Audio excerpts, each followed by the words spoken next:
Hey, I'm Brian Van, SportBikeTrackHere.com, and today we're going to do a product review on the all-new Spidi Sport Warrior Perforated Pro Race Suit.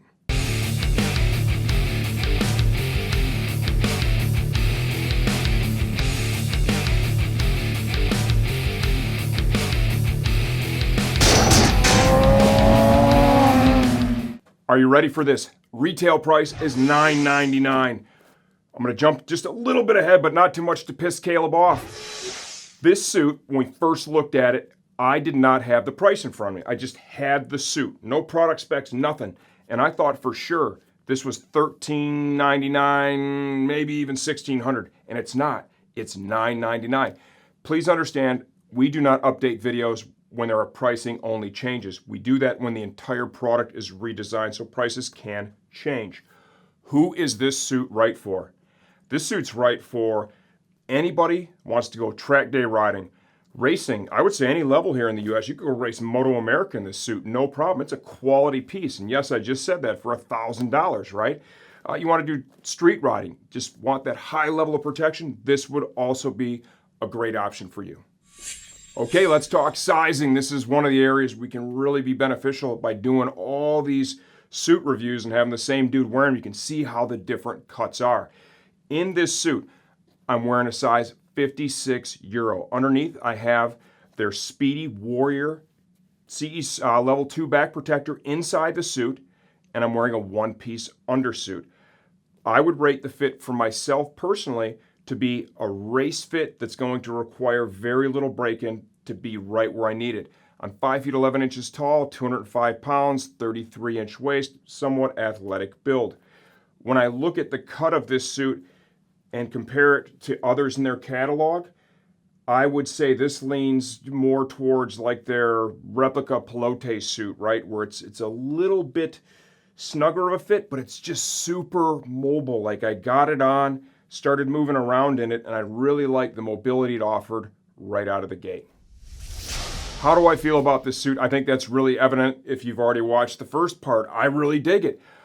I liked it before I saw the price. I loved it after I saw the price. When I look at their catalog, there are so many options to choose from. You are just swimming in the sea of confusion almost, and they are all a little bit different.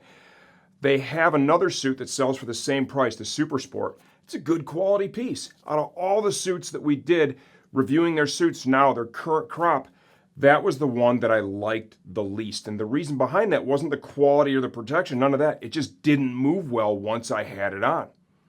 This, at the same price point, we have more features, more benefits, and the cut of the suit allows the rider to move. I really like it a lot. Tremendous value at just under $1,000. If you're shopping for a non-airbag suit, you don't intend to add an airbag down the road, this needs to be on your short list.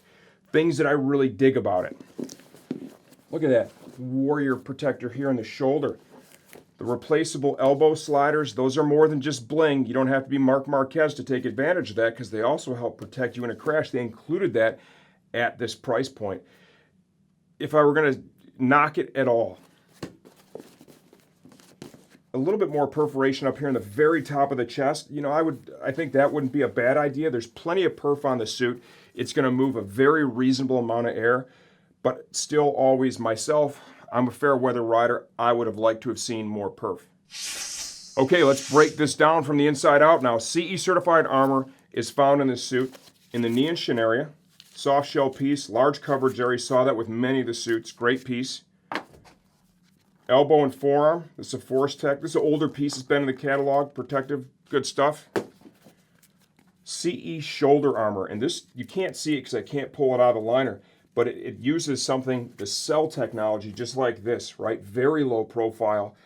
I like it. Super comfortable inside the suit. And the way they do this, you're using that protector.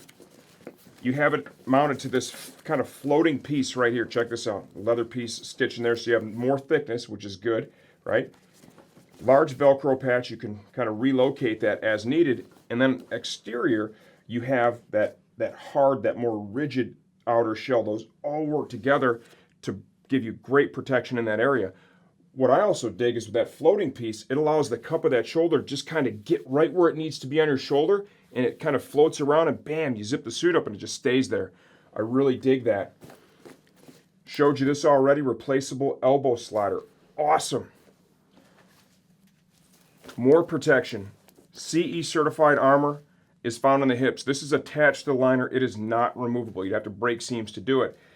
You'll see it's 2 levels of some really robust foam. At the focus point here, right on the hip joint, right, they bolster it a little bit to get some amazing protection in that area. This suit can also accept their Warrior back insert. It would attach to a Velcro patch inside the suit, and then the liner goes over it, so it's really convenient. That's sold separate. It also has a pocket in the liner to accept their chest protector, and I like that chest protector. Slip it in there, zip up, holds right in place. Now, speaking about that back insert, it's a good idea, and if you really want that convenience of just having it inside the suit, I think it works well. With that said, my personal preference always leans toward having a back protector with shoulder straps or minimally a waist strap. Straps to your body, I think you get the most comfort and the highest level of protection possible because it's less likely to migrate away from your spine in the event of a crash. This liner is also really interesting. You'll notice either it was designed for a dwarf or the liner stops right at the knee. Well, it was shortened on purpose, and the reason behind that is really simple. When you put your leg into a suit, and this goes for almost any brand, the liner down here at the bottom, it can catch your foot, right, and kind of push down, and it pulls the liner from up here in the torso, the upper thigh, down.